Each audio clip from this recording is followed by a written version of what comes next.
तो आज हम पढ़ेंगे म्यूटेशन के बारे में, व्हाट इज़ म्यूटेशन, उसके एग्जांपल्स, उसके टाइप्स, सारी चीज़ें। सबसे पहले आपसे सवाल है, व्हाट इज़ म्यूटेशन? म्यूटेशन क्या है?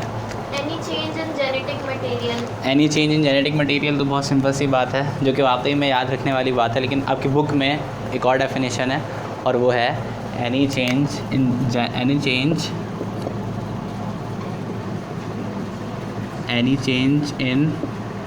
याद है? Any change in Organization. Amount Amount. और Organization. ऑर्गेनाइजेशन और Content. Any change in the organization, amount और content of genetic material is called Mutation. Mutation of genetic material. मतलब कि बस जीन में किसी भी किस्म का चेंज आ जाए उसे हम क्या कहेंगे? म्यूटेशन कहेंगे। वो आगे पीछे हो जाए, वो डबल हो जाए, वो ट्रिपल हो जाए, वो रिमूव हो जाए, कुछ भी हो जाए उसे हम क्या कहेंगे? म्यूटेशन कहेंगे। Only in gene.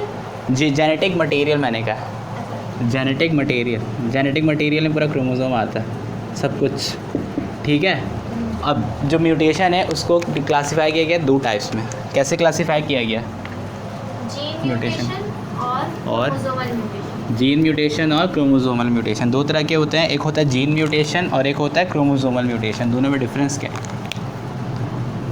जो म्यूटेशन जीन में हो उसे जीन म्यूटेशन, और और जो म्यूटेशन क्रोमोसोम में हो क्रोमोसोमल म्यूटेशन. एक है जीन म्यूटेशन और एक है क्रोमोसोमल म्यूटेशन। और आपने ऑलमोस्ट सही बताया कि क्रोमोसोमल म्यूटेशन में क्या होता है कि आपका जो पूरा क्रोमोसोम है ना, उसका एक इंटायर सेगमेंट, एक बड़ा सा सेगमेंट क्या हो जाता है? म्यूटेट. चेंज्ड हो जाएगा। और वो चेंज जो है वो जब आप कैरियोटाइपिंग करेंगे ना, वो चेंज आपको उसमें अपेयर होता हुआ दिखेगा। उसे हम क्या कहते हैं? क्रोमोसोमल म्यूटेशन या क्रोमोसोमल एब्रेशन। सही है, क्रोमोसोमल म्यूटेशन या क्रोमोसोमल एब्रेशन। जबकि जीन म्यूटेशन के एक और नाम क्या है? Point mutation. Point mutation. और पॉइंट म्यूटेशन में क्या होता है? जीन म्यूटेशन में क्या होता है कि एक सिंगल न्यूक्लियोटाइड या कुछ न्यूक्लियोटाइड जो है वो चेंज हो जाते हैं।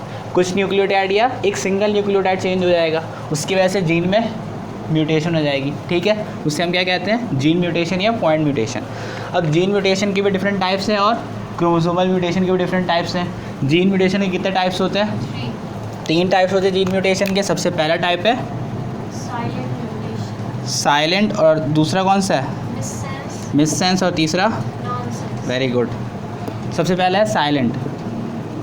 ये म्यूटेशन जो है ना, ये आपकी बुक में नहीं लेकिन फेडरल की बुक में है। सबसे पहले साइलेंट, दूसरा कौन सा है? मिससेंस. मिससेंस है, और तीसरा कौन सा है? नॉनसेंस. तीसरा है नॉनसेंस। अब साइलेंट का मतलब क्या होता है? हाँ जी, साइलेंस का मतलब क्या होता है? मतलब ऐसी म्यूटेशन जिससे कोई फर्क ना पड़े. बिल्कुल, वेरी गुड। ऐसी म्यूटेशन जिससे कोई फ़र्क ना पड़े उसे हम कहते हैं साइलेंट म्यूटेशन। कैसे फ़र्क नहीं पड़ेगा? मैं एग्जांपल देकर बताता हूँ कि फॉर एग्जांपल आपके पास कोई जेनेटिक कोड था UAG, बल्कि आप GUAG नहीं करें, GUA कर लें, क्योंकि इस तरह से आसानी होगी। GU और A आपको याद नहीं करना, एग्जांपल दे रहा हूँ। GUA किसको सिंथेसाइज करता है? वेलाइन. वेलाइन को सिंथेसाइज करता है। अब होता क्या है कि एक न्यूक्लियोटाइड में चेंज आना है। फॉर एग्जांपल एक न्यूक्लियोटाइड में चेंज आया, A में चेंज आ गया, A की जगह यहाँ पर बन गया GUC, C आ गया। सही है। अब चेंज तो अभी भी आया, पॉइंट म्यूटेशन तो अब भी हुई क्योंकि एक न्यूक्लियोटाइड चेंज हो गया, लेकिन कोई फ़र्क नहीं पड़ रहा। मतलब क्या हुआ कि GUA भी क्या बना रहा था? वेलाइन, और GUC भी क्या बनाएगा? वेलाइन. वेलाइन। और इस वजह से इस चेंज से आपके जेनेटिक मटेरियल में कोई फ़र्क नहीं पड़ेगा। इसी तरह इस तरह म्यूटेशन होगा GUU। अभी क्या हुआ? A की जगह U आ गया, बाकी सब तो सेम है, लेकिन ये भी क्या बनाएगा? वेलाइन, और आपके जेनेटिक मटेरियल में कोई फ़र्क नहीं पड़ेगा। एग्जाम्पल होगा साइलेंट की, मतलब ये साइलेंटली आपके क्रोमोसोम में म्यूटेशन भी हो जाएगी, आपको पता भी नहीं चलेगा। फिर आपके पास है मिससेंस। मिससेंस में क्या होगा? हाँ जी, मिससेंस में क्या होगा? नया अमाइनो एसिड आ जाएगा. नया अमाइनो एसिड आ जाएगा। सही है। किस तरह से नया अमाइनो एसिड आएगा कि आपके पास GUA था पहले, जो कि क्या बना रहा था? विलाइन बना रहा था, लेकिन अब जेनेटिक इन्फॉर्मेशन या पॉइंट म्यूटेशन कुछ ऐसे हुई कि जी रिमूव हो गया। जी रिमूव हो गया तो बन गया क्या, CUA। ठीक है, अभी भी यहाँ पर चेंज आया सर, लेकिन इससे क्या हुआ, पहले विलाइन बन रहा था, बनने लग गया ल्यूसिन। अब देखें, पहले भी एक चेंज था, अभी भी एक चेंज है, लेकिन अब क्या हो रहा है, अमाइनो एसिड चेंज हो रहे हैं। और इस तरह की म्यूटेशन को हम कहते हैं मिससेंस म्यूटेशन। और मिससेंस म्यूटेशन से एक डिजीज़ है जो आपके बुक में गिवन है, वो डिजीज़ कौन सी है, sickle cell anaemia. Very good, sickle cell anaemia इसकी एग्जांपल है, E.G sickle cell anaemia. Sickle cell anaemia में कौन से जो अमाइनो एसिड चेंज होते हैं, valine occur instead of glutamic acid. Very good, valine instead of glutamic acid, sickle cell anaemia. Missense की बात हो गई, अब है हमारी नॉनसेंस। नॉनसेंस इंतहाई गया गुजरा, बिल्कुल नॉनसेंस। ठीक है, अब नॉनसेंस में क्या होता है, स्टॉप कोडॉन आ जाता है। स्टॉप कोडॉन बन जाता है। मतलब कि फॉर एग्ज़ाम्पल आप समझें कि आपके पास पहले था U, A और C, UAC था, और ये कोई अमाइनो एसिड बना रहा था। यहाँ पे हुआ क्या कि C में चेंज आया, एक न्यूक्लियोटाइड में आया चेंज, C, U, A और A बन गया।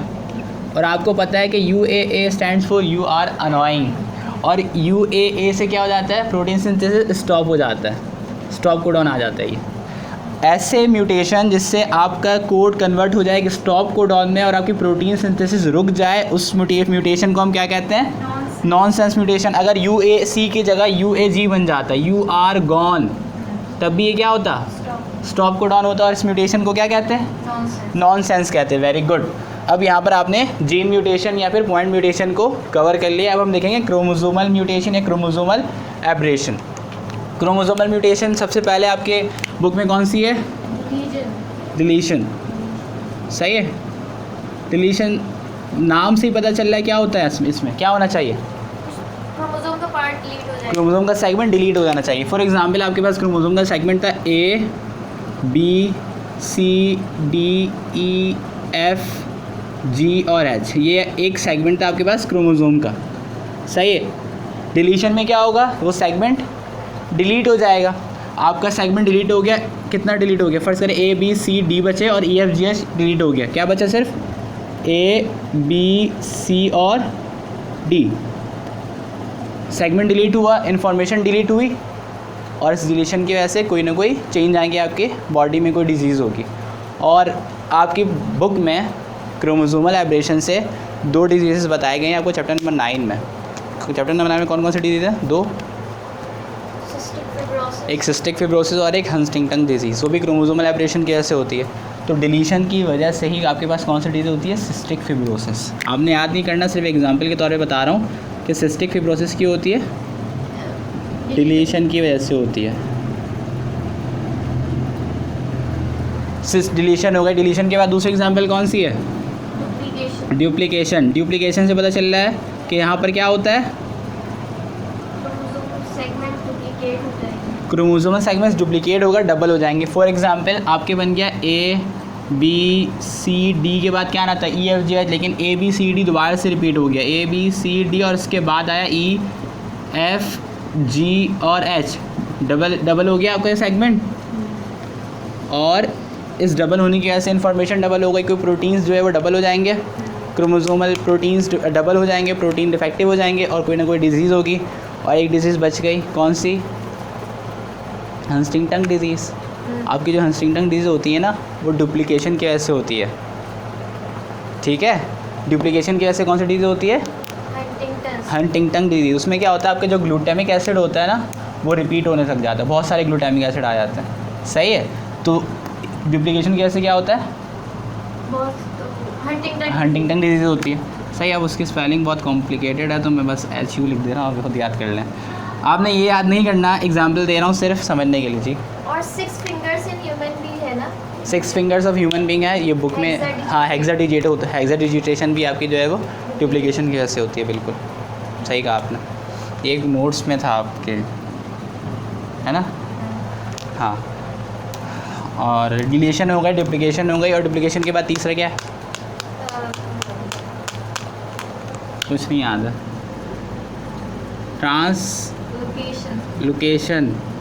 ट्रांसलोकेशन में क्या होता है, ये अच्छा है सवाल। ट्रांसलोकेशन में क्या होता है, इसमें मुझे पूछना है। चलो बताओ ट्रांसलोकेशन में क्या होता है। होमोलोगस क्रोमोसोम ट्रांसफर हो जाते हैं। क्या क्या क्या क्या क्या होमोलोगस क्रोमोसोम ट्रांसफ़र हो जाते हैं। ट्रांसलोकेशन में क्या होता है, आप समझे कि आपके पास 2 क्रोमोसोम्स हैं। एक क्रोमोसोम ये है। पहले आप मुझे बताएं होमोलोगस क्रोमोसोम के बारे में जानती है। होमोलोगस क्रोमोसोम्स क्या होते हैं, जल्दी बताएं। होमोलोगस क्रोमोसोम्स क्या होते हैं। होमोलोगस क्रोमोसोम वो होता है ना कि एक जो है मदर की तरफ से और एक जो है फादर की तरफ से, एक मतलब कि एक क्रोमोसोम बन जाए तो उसका होमोलोगस क्रोमोसोम कहते हैं। देखें, एक फादर की तरफ से एक मदर की तरफ से वाली बात सही है, लेकिन वो मिलकर एक क्रोमोसोम नहीं बनता। देखिए होता क्या है कि आपकी बॉडी में कितने क्रोमोसोम्स हैं, 46 क्रोमोसोम्स है। अगर मैं मेल की बात करूँ तो आपके पास 46 क्रोमोसोम्स होते हैं, या 44 ऑटोसोमल क्रोमोसोम होते हैं, और एक एक्स और एक वाई होता है। अगर मेल है एक्स वाई और फीमेल हुआ तो एक्स एक्स, तो 44 और 2 46। होता क्या है कि आधे कहाँ से आ रहे होते हैं आपके, आधा स्पर्म में होता है और आधी इन्फॉर्मेशन ओवम में होती है। जब ये दोनों मिलते हैं 23 मिलते हैं तो कितना बनता है, 46 क्रोमोसोम्स बनते हैं। इसका मतलब क्या हुआ कि 23 क्रोमोसोम्स आपके कहाँ से आ रहे हैं, मदर से, फादर से आ रहे हैं, और 23 क्रोमोसोम्स कहाँ से आ रहे हैं, मदर से आ रहे हैं। ठीक है, अच्छा होता क्या है कि फर्स्ट करें क्रोमोसोम नंबर 1 जो कि आया फादर से। कौन सा क्रोमोसोम नंबर, ये क्रोमोसोम नंबर 1 है जो कि कहाँ से आया, ये 1 है। ये आपका कहाँ से आया, फादर से आया। और एक और इसी तरह से सेम क्रोमोसोम आया आपका एक मदर से। क्रोमोसोम नंबर 1 मदर से भी क्या है, क्रोमोसोम नंबर 1 जो कि कहाँ से आया, मदर से आया। अब ऐसे क्रोमोसोम्स जिनमें जीन्स सेम होते हैं, जीन्स सेम होने का मतलब क्या हुआ कि ये पार्ट फादर की तरफ से आया है और इसमें हेयर की इन्फॉर्मेशन है, हेयर कलर की इन्फॉर्मेशन है इस पार्ट में, और ये पार्ट कहाँ से आया, ये क्रोमोसोम कहाँ से आया, मदर की तरफ से आया, और इसमें भी यहाँ पर क्या है,